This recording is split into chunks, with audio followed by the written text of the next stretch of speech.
नमस्कार दोस्तों, civil report आप कैसे रेक्टिफाई करोगे।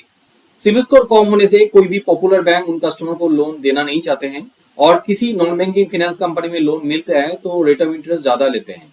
अब सिविल रिपोर्ट को रेक्टिफिकेशन कर सकते हो, स्कोर इंप्रूवमेंट कर सकते हो।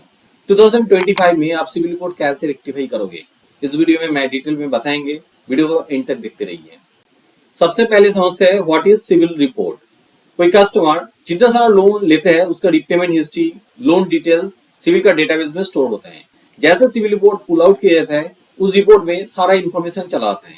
आप सिविल का साइट से उठाओगे या तो बैंक का साइट से उठाओगे या तो कोई फ्री वेबसाइट से उठाओगे, हर जगह में फॉर्मेट कुछ अलग हो सकते हैं मगर इन्फॉर्मेशन सारा एक ही रहते हैं और यहाँ पे सिविल स्कोर भी मेंशन रहते हैं। Why it is important. कोई भी बैंक से आप लोन लेने के लिए जाओगे तो बैंक सिविल रिपोर्ट चेक करते हैं। वहां पे बैंक मैनेजर डिसीजन लेते हैं सिविल रिपोर्ट देख के उन कस्टमर को लोन देना चाहिए या नहीं। सिविल रिपोर्ट में किस टाइप का प्रॉब्लम रहते हैं, यहाँ पे मेजरली 3 टाइप्स प्रॉब्लम दिखते हैं। जैसे कि डेटा मिक्सिंग एरर, जो टेक्निकल प्रॉब्लम को ऐसे होता है। दूसरा है बैंक या तो non banking finance company timely data CIBIL में भेजा नहीं है। और तीसरा ऑब्वियसली कस्टमर टाइमली रिपेमेंट नहीं किया है। सिविल रिपोर्ट में किस टाइप का प्रॉब्लम रहते हैं और क्या क्या प्रॉब्लम रहते हैं डिटेल में समझ लेते हैं ताकि आप रेक्टिफिकेशन करने के टाइम में अब आसानी से उसको सॉल्व कर पाए। सबसे पहला आता है डेटा मिक्सिंग एरर, जो मैं पहले बता रहे थे। ये एक टेक्निकल प्रॉब्लम है। मान लो 2 कस्टमर है, मिस्टर ए मिस्टर बी, और दोनों का नेम सिमिलरिटी या तो कॉन्टेक्ट डिटेल्स में सिमिलरिटी होने की वजह से एक दूसरे के साथ डेटा मिक्सड हो जाता है। हमेशा ऐसा होता है ये नहीं, कभी कभी होता है जहाँ पे मान लो मिस्टर ए 2 लोन लिया है जो टाइम टू टाइम पेमेंट कर रहा है, मिस्टर बी 2 लोन लिया है जहाँ पे लोन उन्होंने डिफॉल्ट किया है और मिस्टर बी का लोन डिटेल्स मिस्टर ए का सिविल रिपोर्ट में चला आता है, जिस वजह से आगे चल के मिस्टर ए को भी लोन नहीं मिलता है। आउटस्टैंडिंग बैलेंस शो कर सकते हैं जो कि कस्टमर पेमेंट कर दिया है, एक एरर है। यहाँ पे आप कैसे सही करोगे वो भी मैं आगे चल के बताएंगे। नेगेटिव स्टेटस देख सकते हैं जैसे कि return of, settle, suit file जैसा स्टेटस देख सकते हैं जहाँ पे कस्टमर ऑलरेडी पेमेंट कर दिया है। कभी कभी लेट पेमेंट शो कर सकता है जो कि customer time to time payment कर दिया है। अब ये प्रॉब्लम कभी कभी कस्टमर रिपेमेंट टाइम में नहीं कर रहा है उसके बेसिस पे भी आ सकते हैं।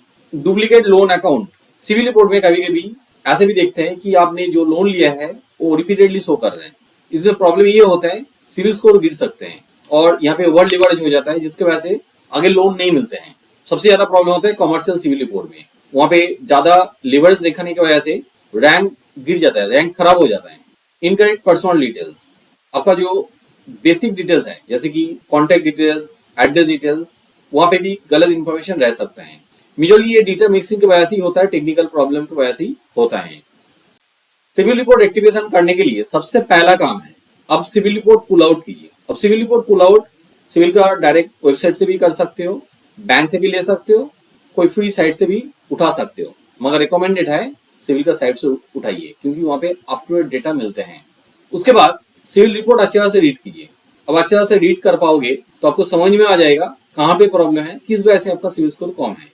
अब रिपोर्ट को कैसे रीड करोगे ये जानने के लिए मेरा ये वाला वीडियो जरूर देखिए। यहाँ पे मैं स्टेप बाय स्टेप प्रोसेस बताया हूँ कि कैसे आपको रीड करना है, समझना है, क्योंकि प्रॉब्लम आपको समझ में आ जाएगा तो उसके बाद रेक्टिफिकेशन प्रोसेस भी बहुत आसान हो जाएगा।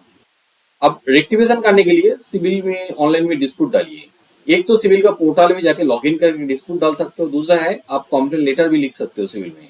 दोनों प्रोसेस ऑनलाइन है। दोनों अलग अलग प्रोसेस के लिए मैंने 2 अलग अलग वीडियो बनाया हूँ, उस ट्यूटोरियल का लिंक मैं नीचे डिस्क्रिप्शन में देके रखेंगे। अब वहां पे जाके जरूर देख लीजिए क्योंकि सारा प्रोसेस यहाँ पे बताएंगे तो वीडियो बहुत लंबा हो जाएगा। इसके बाद जरूर कांटेक्ट कीजिए लेंडर को, यहाँ पे एक ईमेल भेज दीजिए आपका payment receive no due certificate के साथ, क्योंकि सिविल क्या करते हैं जैसे आप वहाँ पे कंप्लेन करते हो उस कंप्लेन को फॉरवर्ड कर देता है बैंक में वेरिफिकेशन करने के लिए। अब बैंक का इंटर डिपार्टमेंटल मिसकम्युनिकेशन की वजह से कभी कभी वो लोग टाइमली रिपोर्ट भेजता नहीं है, सिविल में डेटा भेजता नहीं है, कभी कभी भेजता ही नहीं है। इसके वजह से आपका प्रॉब्लम सॉल्व नहीं होता है। तो इसीलिए अब अलग से कंप्लेंट लेटर बैंक में भेज दोगे जिसके साथ आप नो ड्यू सर्टिफिकेट और पेमेंट रिसीट भी भेजिए। बैंक को देख के पता चलेगा कि आपका लोन सही तरीका से क्लोज हुआ है तो लोग जल्दी से डेटा अपडेट कर देते हैं सिविल में और आपका प्रॉब्लम भी जल्दी से सॉल्व होता है। अब मान लो सारा प्रोसेस फॉलो करने के बाद भी आपका सिविल रिपोर्ट सही नहीं हुआ है, 30 डेज हो चुका है, डिस्प्यूट रिजॉल्व नहीं हुआ है, तो उस केस में आप सिविल में एस्केलेशन डेज में ईमेल कर सकते हो या तो नोडल ऑफिसर को भी आप ईमेल कर सकते हो। यहाँ पे जब ईमेल करोगे जरूर सर्विस रिक्वेस्ट नंबर या तो डिस्प्यूट आईडी मेंशन कीजिए, प्रायोरिटी मिलता है। ठीक है, जल्दी से प्रॉब्लम सॉल्व होता है। मगर फर्स्ट टाइम यहाँ पे आप कंप्लेंट मत कीजिए, पहले ऑनलाइन में डिस्प्यूट डालिए, उसके बाद ही यहाँ पे कंप्लेंट कीजिए। अब फर्स्ट टाइम यहाँ पे कंप्लेंट लेटर भेजोगे तो लोग क्या करते हैं, उनका कस्टमर सपोर्ट में आपका कंप्लेंट फॉरवर्ड कर देता है, यहाँ पे टाइम और भी ज्यादा लग जाता है। जैसे आप कंप्लेंट किया है थोड़ा फॉलो अप कीजिए, आप कस्टमर सपोर्ट में कांटेक्ट करके बता सकते हो, आपका स्टेटस पूछ सकते हो। वहाँ पे आपका सर्विस रिक्वेस्ट नंबर बताइए, वो लोग बताए देगा कि आपका कौन स्टेज में है, और कंप्लेंट भी आप कर सकते हो स्टेटस जानने के लिए। इतना सारा प्रोसेस फॉलो करने के बाद भी आपका डिस्प्यूट रिजॉल्व नहीं होता है तो आप आरबीआई ओम्बुड्समैन में कंप्लेन कर सकते हो। आरबीआई ओम्बुड्समैन में कैसे कंप्लेन करोगे ये जानने के लिए अब मेरा ये वाला वीडियो देखिए। यहाँ पे मैंने स्टेप बाय स्टेप प्रोसेस बताए हूँ ऑनलाइन में कैसे कंप्लेन करना है ओम्बुड्समैन में। अब अलग से आरबीआई में ईमेल भी भेज सकते हो। उम्मीद रखता हूँ सिविल रिपोर्ट आप कैसे रेक्टिफाई करोगे उसके बारे में आपको समझ में चलाया है। किसी जगह में आपको डाउट रह गया तो जरूर नीचे कमेंट कीजिए, मैं आपका कमेंट का आंसर करेंगे। और मैं आपको फिर से एक बार बता देंगे, अब डिस्क्रिप्शन में जरूर ट्यूटोरियल देख लीजिए, वहाँ पे मैंने बताया हूँ कैसे आप सिविल में ऑनलाइन में डिस्प्यूट रेज करोगे। आपको लगता है कि आपका सिविल रिपोर्ट में कोई एरर नहीं है, फिर भी आपने बैंक में लोन के लिए एप्लीकेशन किया है, बैंक मैनेजर आपका लोन रिजेक्ट कर दिया है स्कोर कम होने की वजह से, तो आप हमें कॉन्टेक्ट कर सकते हैं। मेरा टीम आपका रिपोर्ट एनालिसिस करके बता देगी क्यों आपका स्कोर कम है, सिविल रिपोर्ट में कहाँ पे प्रॉब्लम है। और ये रिपोर्ट एनालिसिस एब्सोल्युटली फ्री है। उसके बाद आप हमें देखिए, आपका सिविल रिपोर्ट एक्टिवेशन करना चाहते हो, स्कोर इंप्रूवमेंट करना चाहते हो तो आप हमारा पेड सर्विस भी ले सकते हो। हमारा हेल्पलाइन नंबर नीचे डिस्क्रिप्शन में दिया हुआ है, उस नंबर पे कांटेक्ट कीजिए। ये नंबर मंडे से लेकर सैटरडे तक ओपन रहता है, सुबह 10 बजे से लेकर शाम को 8 बजे, कभी भी आप कांटेक्ट कर सकते हो। अब ये वीडियो रात में देख रहे हैं तो उसके इसमें अलग से हमें व्हाट्सअप कर सकते हो, व्हाट्सअप नंबर भी नीचे डिस्क्रिप्शन में मिल जाएगा। मेरा टीम मेंबर नेक्स्ट डे आपको कांटेक्ट कर लेगी। मेरा वीडियो अच्छा लगे तो जरूर लाइक कीजिए, मेरे चैनल को सब्सक्राइब कीजिए, हाँ जरूर बेल आइकन को दबा दीजिए ताकि आने वाला वीडियो का नोटिफिकेशन आपको मिल जाए। वीडियो एंड तक देखने के लिए बहुत बहुत धन्यवाद।